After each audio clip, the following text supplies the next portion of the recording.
From the muddy banks of the North Saskatchewan River right here in scenic Prince Albert, Saskatchewan, this is your host, Jack Antonio, and you are listening to Do You Know Jack, the podcast. And of course, on the line with me today is somebody that's no stranger to the show, but has not been on for a while now. I have the one and only man, myth, and legend himself, Brian Head Welch, although I'm sure his humility will get the better of him and he will claim that he is not a legend, but that would be perhaps I don't want to say lie, but that would be him being humble. That was a really long introduction. I'm sorry, Brian. Well, that's why you have a show, because listen to that pro intro right there. You're natural. You just sound like you should have a show. Well, I appreciate that, man. I mean, you know, I was thinking now, like, we talked a really long time ago. I think the very first time we talked was in 2013, and you know, so much has changed since then. I mean, that's a massive understatement, but I think, you know, more recently in 2018, of course, your very, very personal documentary Loud Crazy Love came out. I'm just curious now that you've got you know, you've got it in your rearview mirror to a certain extent, you know, what your overall take is on the reception and whether or not you would have done anything different with the film or had any regrets and so on and so forth. Oh man, it's pretty crazy. Just that whole rollout, man. It was, you know, we shared a lot, and I guess the quote gift, if you want to call it the gift, of sharing personal information spilled over to my daughter, because I gave her full permission of whatever she wanted to share. We put the documentary together and told her to have a look at it and watched it with her, and there was tears and there's, you know, a lot of stuff like that. But she opted to leave all of it in there. Her very private counseling sessions and, you know, things like that. So, but you know, she's like, I think it'll help people. You know, I guess she learned from watching me that it's a good thing, you know, to be real with people. Yeah. So that was it, and it came out really good because the Korn guys were involved, and it was about that. I love it because I'm me now, you know. I'm healthy, I'm happy, I'm thriving in every area. But that documentary is about like getting through your stuff, you know. It's getting through family issues, getting through, you know, your flaws, getting through your depression, all that stuff. So hopefully fans will see, like, this is me on the other side of it, you know. Right. Yeah. And I think I seem to recall it was a bit of an extension of the book you wrote that was about a lot of the same subject matter. Right. Yeah, it was. And it was cool. I liked it just to have it was just an honor, you know, that people hit me up and they're like, hey, we want to do a documentary about your life. Because I had wanted to do that over the years, but I was going to pay for it myself. And it never, like, I always had issues. So I said, I give up. I don't even care about it no more. You know, I mean, it would be cool, but I'm not going to freaking force something that's not going to screw into, you know, it's like forcing a nail into a hole it's not going to fit or something like that, you know? And I'm just like, I'm sick of trying. Yeah. So, and I was just like, God, you know, if you want the story to be told in documentary, then bring me people. And I left it. And I'm like, I just forgot about it. I was like, I'm going to do other things. And then boom, 1 year, sat down, these people, you know, DeTore Mayo are the directors and the producers and all that stuff. And the storytellers, and I worked with them and edited a few times. I got it to where it's at now, but you know, if it wasn't for them, it wouldn't have been told. So. Yeah. Now I know I was just thinking about this now as you were talking about, you know, Janaea, like talking about how maybe it might inspire other people, you know, with her own personal story. And I got to thinking, like, you know, Chris Cornell's daughter, has a whole podcast series now on mental health. And I wonder if, you know, in part just thinking out loud, if maybe your own personal story and documentary might have to a certain extent inspired her to do what she's doing. I don't know if you've had a chance to watch any of her stuff. A little bit. I have. I checked it out, and it's really cool what she's doing, man, and good for her. And my daughter's doing, you know, something similar. She's got a full-time job too, she does YouTube channel, And I mean, everybody was doing a YouTube channel during the pandemic, right? But That's right. Yeah. when what she was doing, videos on mental health sometimes, and just sharing personal stuff in her life, right? Yeah. Then she does one about her ferret. She has a pet ferret. She does it about her ferret, and the freaking thing is at like 1.2 million views right now. It's crazy. Isn't that Her amazing? building a Yeah. ferret cage. Yeah, the other ones are like, whatever, 10 to 100,000 or 200,000, whatever. And the ferret video gets 1.2 million. I think it's at. In cases like that, people like you and I that are in the music business, we have to kind of scratch our heads and go, maybe we're in the wrong profession. But we love music too much, right? I mean, we could never let it go. Maybe I need a YouTube channel on my cat or something. Dude, I'm telling you, you never know what can happen because it's at 1.285 now. I just looked up her channel. I haven't seen it in a while. Wow. But the other ones, her puppy videos are at like 12K, 5K, 34,000, 11,000, 15,000. But that one just, I guess, kids. It's those kids because when she was like 13, 12, she would sit there on YouTube and just watch for hours, watch these, like all these animal videos. That's those kids. One thing you were able to do though during this whole lockdown was, finally release your sophomore Love and Death record back in February. And I think, there's been a bit of a personnel change here, of course, because you brought Jason into the fold. And I noticed as well, hopefully my information is correct here, but Jason was also kind of in the production chair as well. Yes. Yep. So Joe Rickard was doing producing, and Jason Rao was doing producing. So we were. It was crazy. It was like when if we felt there was like something lacking, and then Jason would like work on it, and then or vice versa. Yeah. So it was a really cool like dynamic with those two guys. Yeah. And we really enjoyed it. It was a lot of work though. Jason did a lot. Joe did a lot, and they did the most, because they have to do the behind the scenes stuff that no one knows what goes on, right? We just record, which is, we did a lot of time too. We put a lot of time, me and JR and everything, but those two guys did the bulk of it. Well, now there's a bit to unpack here because I was thinking now too, like, this was a while ago, but when we talked last, we were talking about the 20th anniversary of the, of the debut Korn full length and how, you were eager to maybe lean a little bit more in a heavier direction. And I think, to a certain extent, Korn has sort of gotten back a bit to those heavy roots, but I mean, is Love and Death, is that side of your musical personality giving you that heavy outlet maybe that you've been craving over the years as well? I think so, man. I think it's just very fun, to do. And we were talking about doing the Love and Death record for pretty much like 2 or 3 years after I rejoined Korn. We always had it in our radar, but then Jason, he joined Breaking Benjamin, and so this dude got really busy, and then he had some relationship changes and family things, and so it was just like I was busy with Korn, so it just kind of was like we talked about, oh yeah, let's do that. We're excited, wanted to do it, but never really came to fruition, so didn't really push it, and then the pandemic happened, and there you go. Yeah. Nothing but time.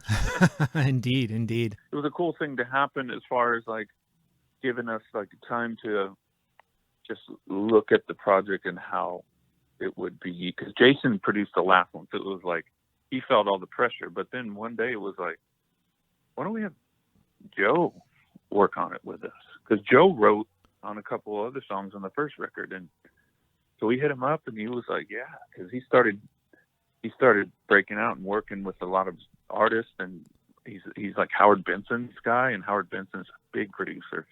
He's all kinds of stuff.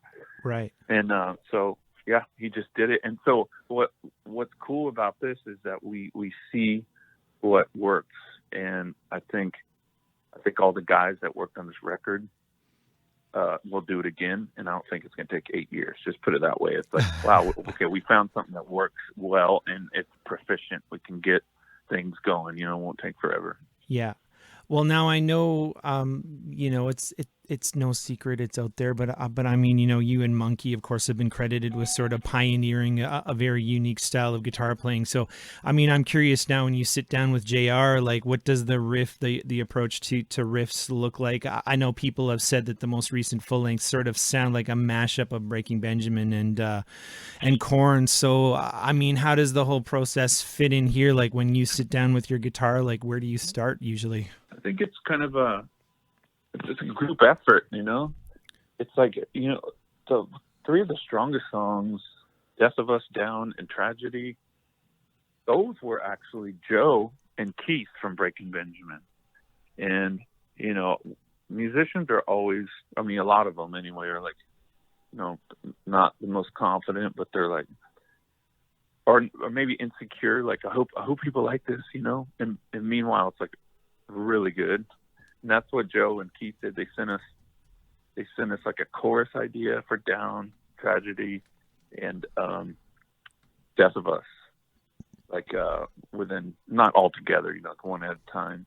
Right. And they're like, do you like this? Is this any good? And the riff was it was pretty good actually. And I was like, man, I like this. This is awesome. And so what we did, it was like a minute and a half, or not even, maybe under a minute sample of what a song could be. Yeah. And so we were like, oh man, yeah, I love the vibe of the verse.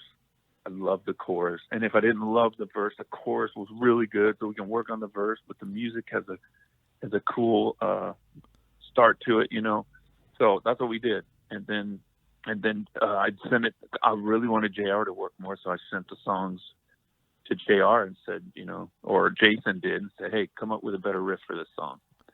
So that's how it went. I kind of let JR run with the riffs on this record. Nice. And, he's really talented. So I wanted him to step up.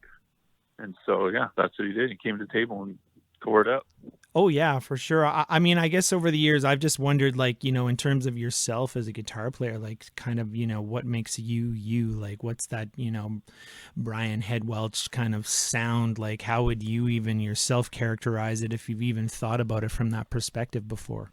I mean, my number one thing after being back in Korn all these years, it's just, I feel most at home with just playing with Monkey and Korn. I was created for that, man.